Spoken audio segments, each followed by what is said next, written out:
피청구인 대통령 윤석열을 파면한다.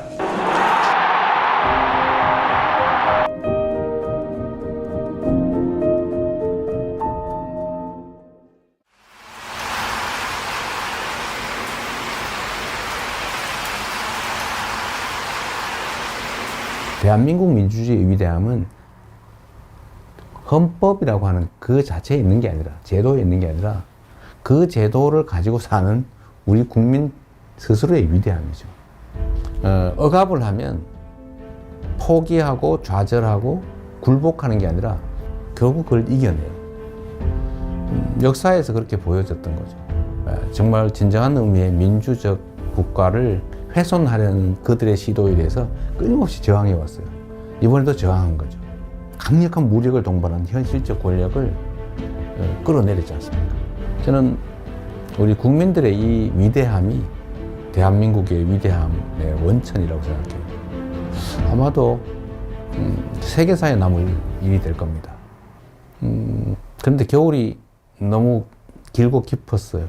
근데 그 길고 깊은 겨울을 결국은 우리 국민들이 깨고 나오는 중이잖아요.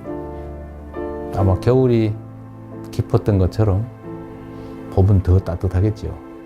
네. 따뜻한 봄날을 한번 꼭 만들었으면 좋겠습니다. 영원할 것 같던 그 겨울도 가고 이제 봄이 옵니다. 더 아름답고 더 따스한 봄을 우리의 두 손을 함께 잡고 함께 만들어 갑시다.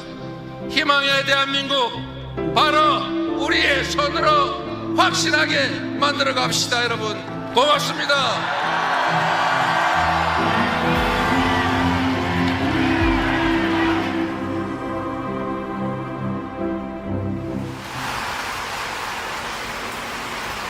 대립 갈등이 지금 아주 크죠. 그런데 그 원인은 뭐냐? 뭐 여러 가지가 있어요. 아주 근본적인 거는 경제적 이유입니다. 먹고 살기가 어려워져서 그래요. 세상 사는 게 힘들어서 그렇습니다. 그런데 왜 그러면 더 잘 살게 됐는데 왜 부족하게 됐냐? 편중됐기 때문이죠. 소위 양극화, 불평등, 격차. 이게 너무 커졌어요. 우리 사회가 총량으로는 과거보다는 더 많은 걸 가지고 있게 됐는데 개별적으로 보면 그게 너무 많이 한 군데 몰려 있습니다. 근데 이게 이제 사실은 갈등의 원인이죠.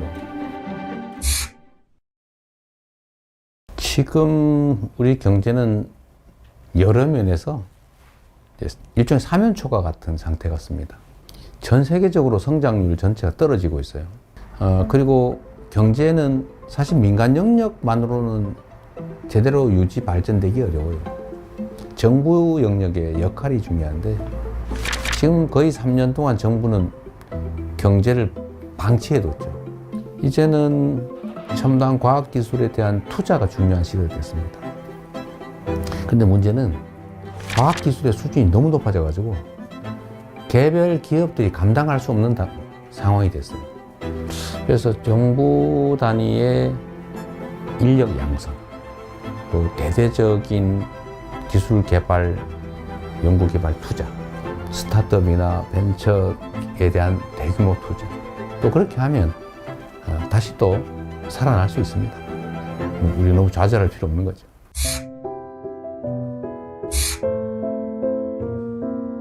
먹고 사는 문제가 가장 중요하다. 이거는 사실은 매우 기능적이고 물질적인 거예요. 고통스럽게 살지 않게 해줘야 한다. 잘 산다라고 하는 건 좀 달라요. 잘사니즘이라고 하면 좀 더 가치지향적이고 좀 정신적이고 고통 없는 삶을 넘어선 더 행복한 삶을 살 수 있는 세상을 만들자. 그런 거라고 봐주시면 되겠어요. 민생 살리는데 색깔이 무슨 의미입니까?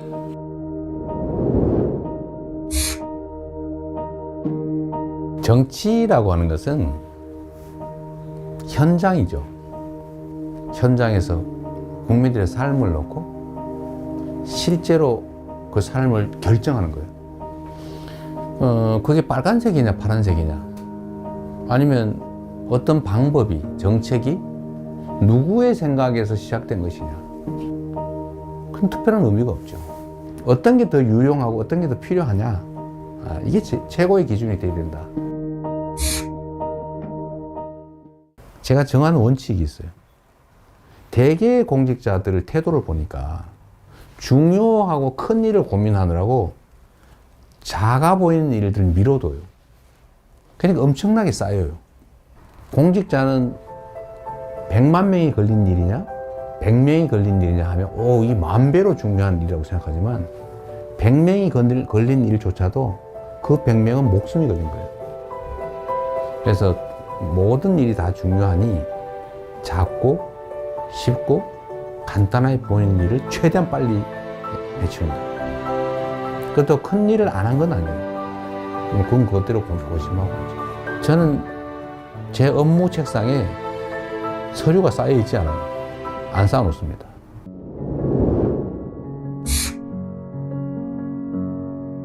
재난이나 아니면 사회적 위기 때 피해를 입는 것은 힘겹고 못 살고 어려운 사람 순이에요. 사실 그 사회의 문화의 수준이랄까, 그 사회에 대한 평가는 이 약자들에 대해서 얼마나 많이 관심 갖고 지원하느냐에 달려 있어요. 생명 안전을 유지해야 그 다음 단계, 더 나은 삶, 행복한 삶을 꿈꿀 수 있어요. 그래서 국민의 생명과 안전을 지키는 것은 정부가, 국가가 해야 될 가장 중요한 일입니다. 뭐든지 문제를 생각해 보면 우리가 조금 더 신경을 썼더라면 막을 수 있었던 사고로 보여져요. 누가 얼마나 체계적으로 신속하게 대응하느냐에 따라서 피해는 매우 적을 수도 있어요.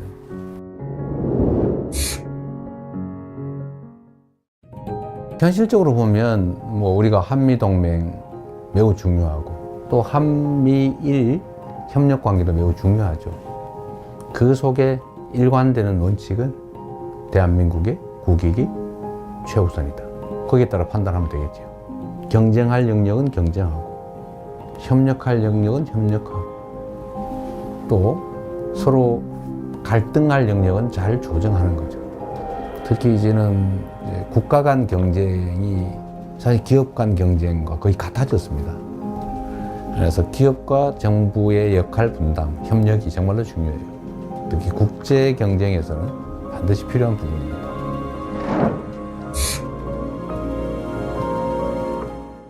김구 선생이 정말 우리가 먹고 사는 것조차 해결하지 못하는 그 시대에 우리가 꿈꾸는 나라는 문화가 강한 나라다. 문화 강국 얘기를 하셨어요. 정말 저는 우리의 역량을 통찰한 정말 해안이었다. 지금 문화 영역에서는 정말 세계를 상당 부분 선도하고 있지 않습니까? 그럼 우리 K컬처, 한류라고 보통 부르지 않습니까? 근데 여기에 더해서 이제는 K민주주의, 아마 이번 2번에 걸친 촛불혁명, 빛의 혁명을 통해서 무혈의 평화혁명으로 현실 권력을 끌어내리는 세계사에 없는 이런 일들이 민주주의의 이름으로 이루어졌지 않습니까? 정말로 위대한 민주주의의 힘을 보여준 거죠. 대한민국이 세계를 선도하는 여러 영역들이 있다고 봐요. 저는 이런 것들을 K 이니셔티브라고 좀 통칭하고 싶습니다. 우리가 비록 규모는 적지만 소프트 파워 측면에서는 세계를 여러 영역에서 선도할 수 있겠다는 생각이 들어요. 그런 나라 한번 꼭 만들어 보고 싶어요.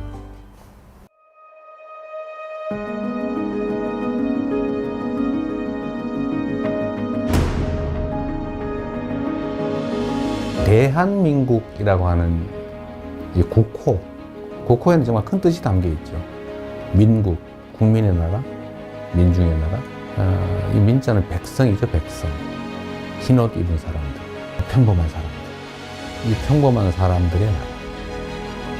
그리고 작지만 큰 나라.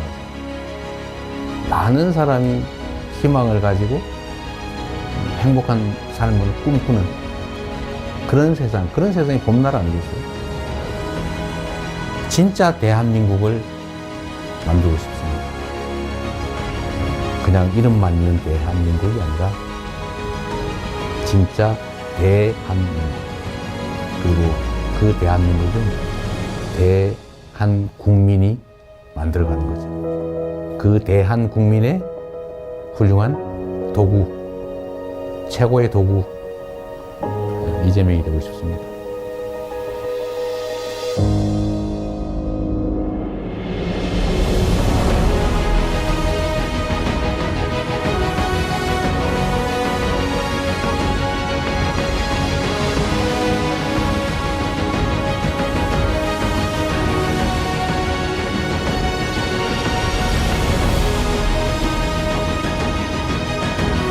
민주공화국 대한민국을 함께 만들어 갑시다. 여러분 고맙습니다.